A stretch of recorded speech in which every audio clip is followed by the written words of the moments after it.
தமிழ் தேசிய பேரியக்கத்தினுடைய கொள்கை என்பது தமிழர்களுக்கும் தமிழ் தேசிய பேரியக்கத்திற்குமான அந்த உறவு அப்படிங்கிறது மொழி தான். நம்மளுடைய உறவு தமிழ் தான். தமிழருடைய மெய்யியலின் மூலவராக இருக்கக்கூடியவர் வள்ளலார். வெறும் அவர் ஒரு சித்தர் மட்டும் இல்ல, பல்வேறு குமுகாய சீர்திருத்தங்களை செய்தவர். தேவையில்லாத ஒரு சட்டங்கள் வருது, மக்களுக்கு எதிரான சட்டங்கள் வருதுன்னா அதை தடுக்கக்கூடிய அதிகாரம் தமிழர்களுக்கு, தமிழ்நாட்டின் முதல்வருக்கு கிடையாது. அப்போ ஒரு கண்காணிகளாக ஒரு சிற்று அதிகாரமாகத்தான் நமக்கு கொடுக்கப்பட்டிருக்கு. தமிழ்நாட்டின் முதல்வருக்கு கொடுக்கப்பட்டுள்ள அதிகாரம் என்பது மிக மிக குறுகிய அதிகாரம். இப்போ நீங்க வாக்கரிசையிலே வேண்டாம், வாக்கரிசைகளுக்கு வெளியில புரட்சியை தான் ஏற்படுத்தும் அப்படின்னு சொல்லுங்க. இப்போ இது இப்போ மக்கள்கிட்ட இந்த மனநிலை ஏற்பட்டிருக்கிறது இது வரவேற்கக்கூடியதானே? அவங்க பயன்படுத்தக்கூடிய யுக்திகள்ல அவங்களால் வெற்றி பெற முடியாது, பாஜக திரும்பி வெற்றி பெற முடியாதுன்ற ஒரு அச்சம் வந்ததுனால அப்ப யார் அவங்க குற்றம் சாட்ட முடியும்? அவங்களோட கூட நினைக்கக்கூடியது காங்கிரஸ் தான். காங்கிரஸை வீழ்த்திட்டு அந்த இடத்த தக்க வச்சுக்கிறதுக்காக ஒரு வெறுப்பு பிரச்சாரமாகத்தான் செய்யுது.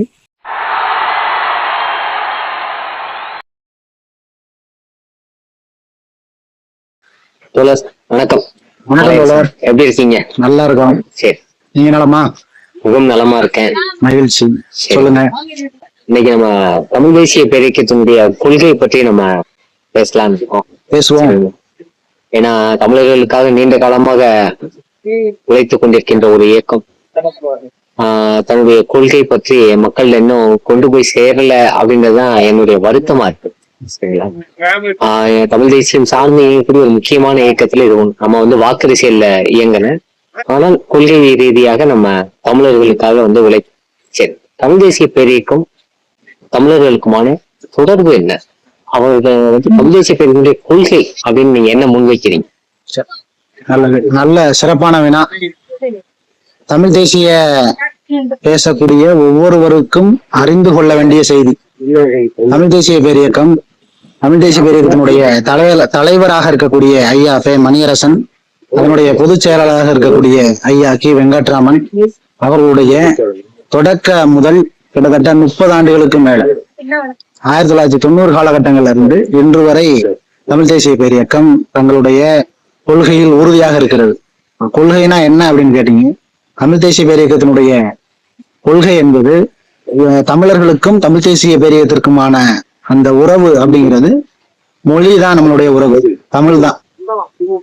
தமிழ் தேசிய பேரியக்கத்தின் கொள்கை தமிழ் மொழி, தமிழருடைய நலம், தமிழருடைய நிலம், அதனுடைய வளம், அதை பாதுகாப்பது, தமிழர்களை பாதுகாப்பது, இதுதான் அதனுடைய அடிப்படை. இல்ல, இப்போ நீங்க தமிழ் தேசியம் சார்ந்து இப்ப இது அடிப்படையான கொள்கைன்னு நீங்க சொல்றீங்க. இப்போ எத்தனையோ தமிழ் தேசியம் பேசக்கூடியவர்கள் இருக்காங்க. ஆனாலும் தமிழர்களுக்காக நீங்க இவ்வளவு தூரம் பல ஆண்டுகளாக உழைக்கிறேன்னு சொன்னாலும், ஆனாலும் இன்னும் மக்கள்கிட்ட போய் தமிழ் தேசியம் சேர்ந்திருக்கு அப்படின்னு சொல்ல முடியுமா? இல்ல இன்னும் சேரலையா? அப்படி சேரலைன்னா அதுக்கான காரணம்? சரியான கேள்விதான். சேர்ந்திருக்கா அப்படின்னு சொன்னா இன்னும் சேரல, இன்னும் சேர்ந்து கொண்டே இருக்கு. முன்பை விட இப்ப அதனுடைய வளர்ச்சி பன்மடங்கு இருக்கு, வளர்ந்து கொண்டு இருக்கு தமிழ் தேசியம். அதனுடைய காலம் தான் அதை தீர்மானிக்கும் நம்ம. ஏன்னா தமிழ் தேசியம் அப்படிங்கிறது, தமிழர்கள் அப்படிங்கிறது இன்னைக்கு நேத்து இப்போ தமிழ் தேசிய பேரியக்கம் தான் தமிழ் தேசியத்தை கொண்டு வந்துச்சா அப்படிங்கிறது இல்லை. பன்னெடுங்காலமாக அதுக்கு முன்பு இருந்தே அதுக்காக உழைத்த தமிழர்கள், தமிழ் அறிஞர்கள் பலர் இருக்கிறாங்க. அதனுடைய தொடர்ச்சியாக அந்த 30 ஆண்டுகளுக்கு மேலாக தமிழ் தேசியம்னு பேசிட்டு அதனுடைய உறுதியா இருக்கு அப்படிங்கிறத நம்ம தமிழ் தேசிய பேரியக்கத்தை முன்வைக்கிறோம். கருத்து போய் சேர்ந்திருக்கா அப்படின்னா போதுமான அளவு, இன்றைய காலத்திற்கு ஏற்ற அளவு போய் சேரவில்லை அப்படிங்கிறதான் உண்மை. அதுல மறுப்பதற்கு ஏதும் இல்லை. போய் சேருவதற்காக என்னென்ன பணிகள் செய்யறோம் அப்படின்னா, இந்த கருத்தை கொண்டு போய் சேர்க்கணும் அப்படின்றதுக்காக நம்ம பேரியக்கம் என்னுடைய பட்டறிவுல எண்ணிலடங்காத புத்தகங்கள் எழுதியிருக்கணும். எண்ணிலடங்காத புத்தகங்கள் இருக்கு, கருத்துக்கள் எல்லாம் புத்தகங்கள்ல இருக்கு. இப்ப நம்ம தமிழ் சமுதாயத்துல தொடக்க காலங்கள்ல ஒரு 10-20 ஆண்டுகளுக்கு முன்பு எல்லாம் பாத்தீங்கன்னா புத்தகங்கள் தான் நம்மளுடைய அறிவை கொண்டு போய் கடந்துச்சு. இப்ப நீங்க இந்த ஒரு 10 ஆண்டுகளுக்குள்ளதான் இந்த குமுகாய வலைதளங்களுடைய பெருக்கம் அதிகமா இருக்கு. அப்ப புத்தகங்கள் இருக்கக்கூடிய செய்திகளை எல்லாம் குமுகாய வலைதளங்கள் மூலமா மக்களுக்கு கொண்டு சேர்ப்பதற்கான வழிவகைகள் இப்ப செய்து கொண்டிருக்கிறோம். தமிழ் தேசிய பேரியக்க தோழர்கள் தொடர்ந்து செய்து கொண்டிருக்கிறோம். இந்த கருத்துக்கள் போய்கிட்டு இருக்கு அப்படிங்கறதுதான் செய்தி. சமீபத்துல கூட தமிழ் தேசிய பேரியக்கம் இந்த வள்ளலாரினுடைய இந்த பெருவழியில இந்த திராவிட கட்சிகள் பெருவழியில கட்டடம் கட்டுறதுக்காக சொல்லும்போது அது ரொம்ப கடுமையா எதிர்த்து நிறைய போராட்டங்கள்லாம் முன்னெடுத்து இது மாதிரி தமிழர் விரோத போக்குகள் இங்க தமிழ்நாட்டுல தொடர்ந்து வர்றதுக்கான காரணங்கள் என்ன? இங்க வந்து தமிழர்கள் ஆளும் பட்சத்துல இந்த மாற்றம் ஏற்படும் நினைக்கிறீங்களா? ஏன்னா தமிழ் தேசிய பேரியக்கம் வந்து வாக்கு அரசியல்ல ஈடுபடல, வாக்கு அரசியலை வந்து எதிர்க்குது. இதை நீங்க எப்படி பாக்குறீங்க? அப்போ ஒரு அதிகாரத்துக்கு போனாதானே இங்க இருக்கக்கூடிய நம்ம தமிழ் சார்ந்த நிலங்களோ வளங்களையோ காப்பாற்ற முடியும். ஆனா நீங்க அதிகாரத்துக்கு நம்ம கைப்பற்ற வேணாம், புரட்சி ஏற்படுத்தணும்னு நீங்க சொல்றீங்க. இது எப்படி நம்ம பார்க்கணும்? இது முரணா இருக்கிற மாதிரி எனக்கு தெரியும். இல்ல, இதை புரிந்து கொண்டா முரணா உங்களுக்கு தெரியாது. எப்படி விளக்குறது அப்படின்னா, இப்போ நம்ம வந்து மக்களாட்சியத்தை விரும்புறோம். ஜனநாயகம் வேண்டுமானா உறுதியாக வேண்டும், அதுல இன்னும் மறுப்பு இல்லை. உலக அரங்கில் இருக்கக்கூடிய நடைமுறை என்பது இந்த தேர்தல் வாக்கு முறை. நம்ம தமிழ் தேசிய பேரியக்கம் அதை மறுப்பதற்கான காரணம் என்னன்னா, மக்களுக்கு போதுமான விழிப்புணர்வு இல்லாம இருக்கு. அதாவது தமிழ் மொழி பாதுகாப்பு, நம்ம எல்லாரும் தமிழர்கள் அப்படிங்கிற புரிதல், அந்த உணர்வு, இன உணர்வு, மொழி உணர்வு எல்லோருக்கும் உள்ளத்துல இருக்கு, அது வெளியில இல்ல.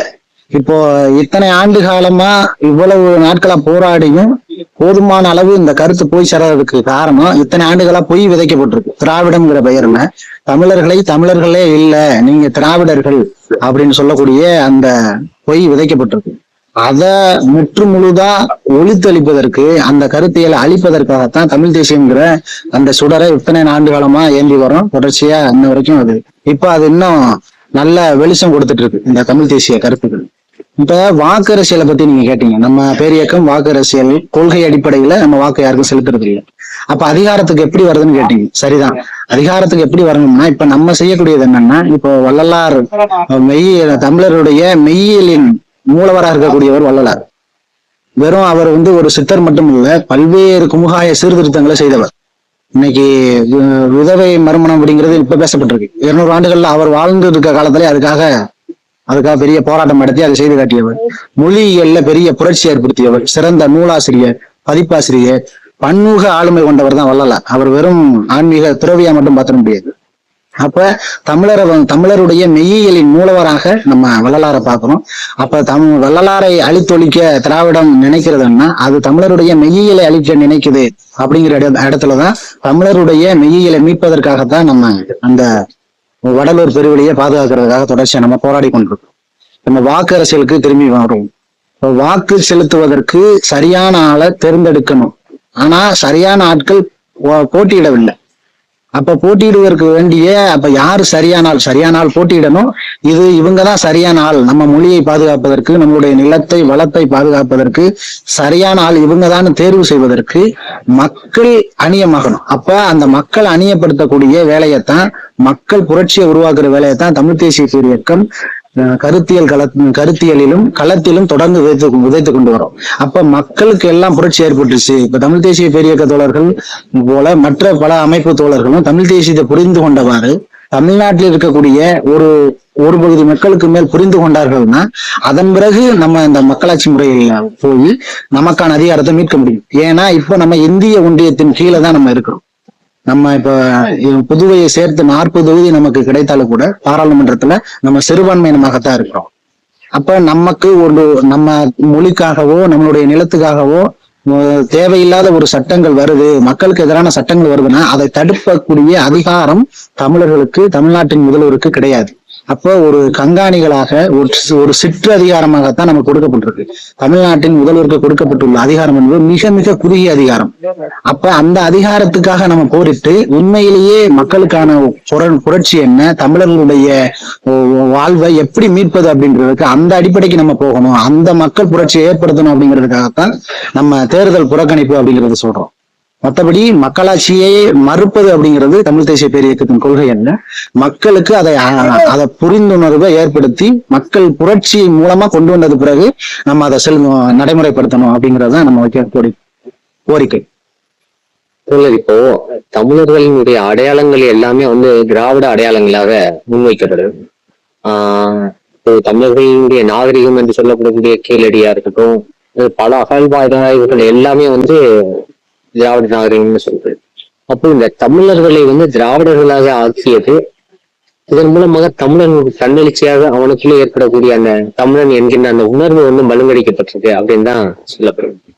இதுல இருந்து தமிழர்கள் மீண்டு வருவதற்கு தமிழ் தேசிய பேரியக்கம் தொடர்ந்து வந்து எந்த மாதிரியான நடவடிக்கைகள்லாம் இருக்கு?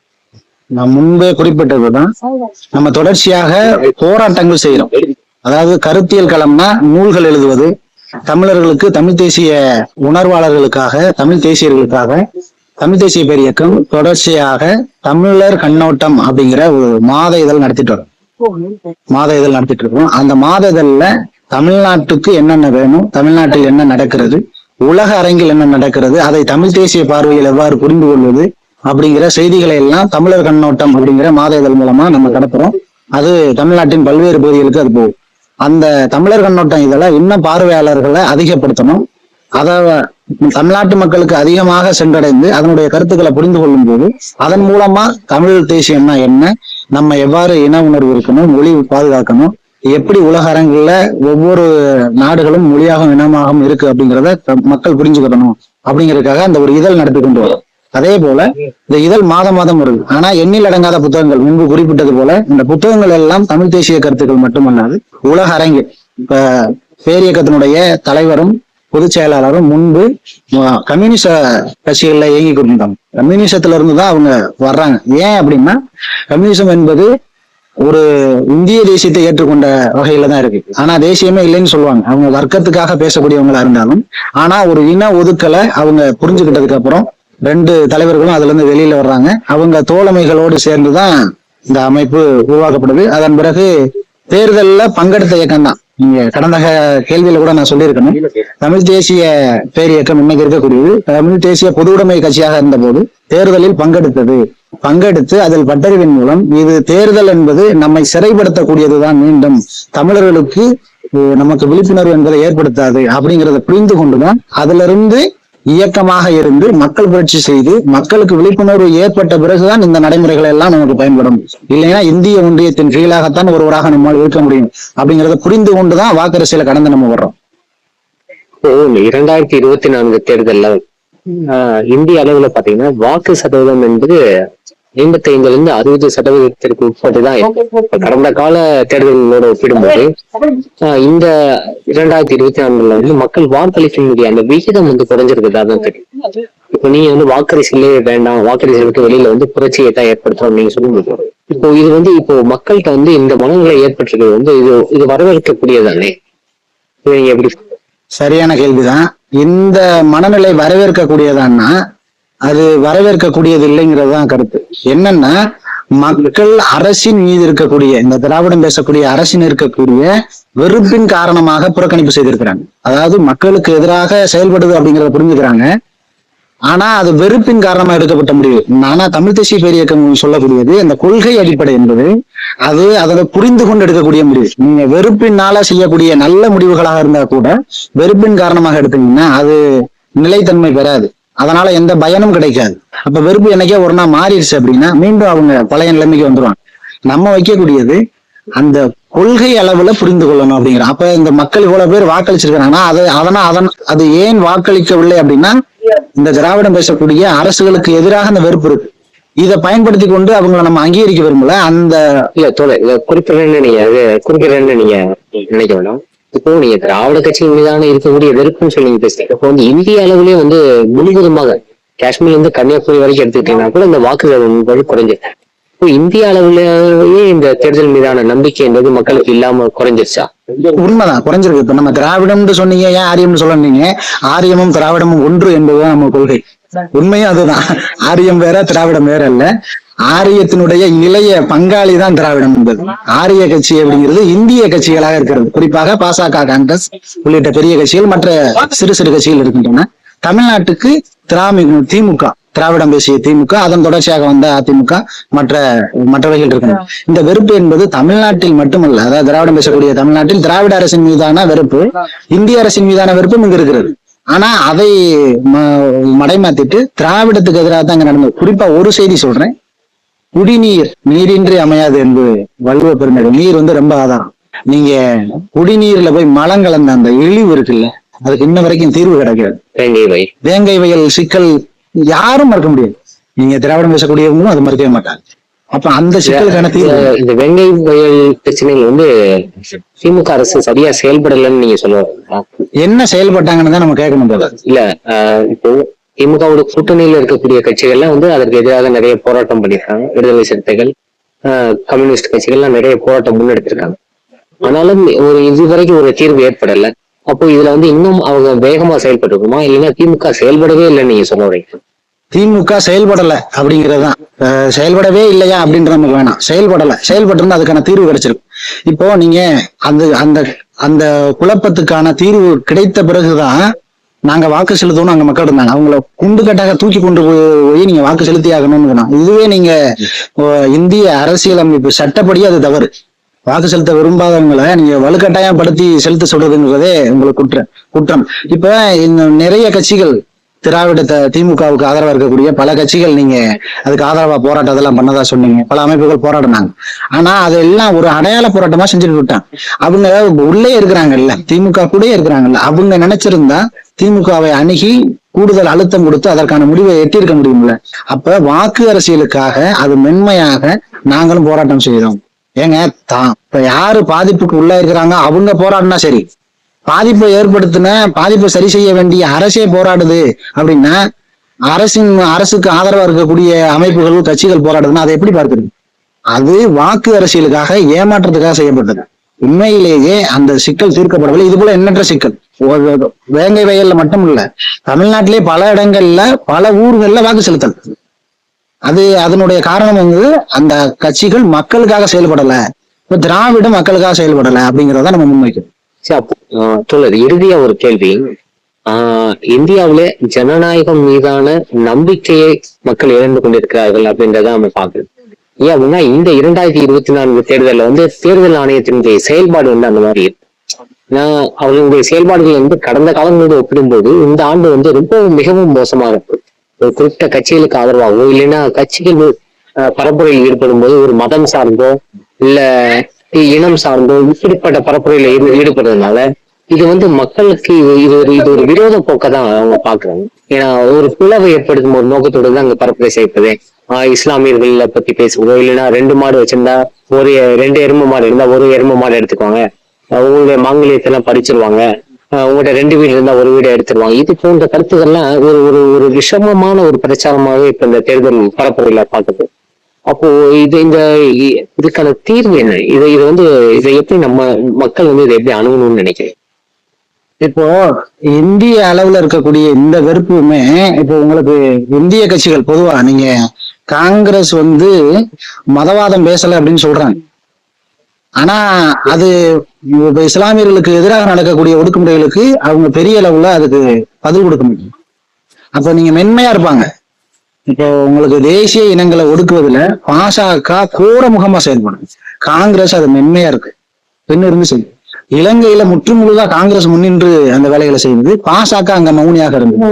பாஜக ஆட்சிக்கு வந்த பிறகு காங்கிரஸ் மௌனியாக இருந்து அதையெல்லாம் ஏற்குது.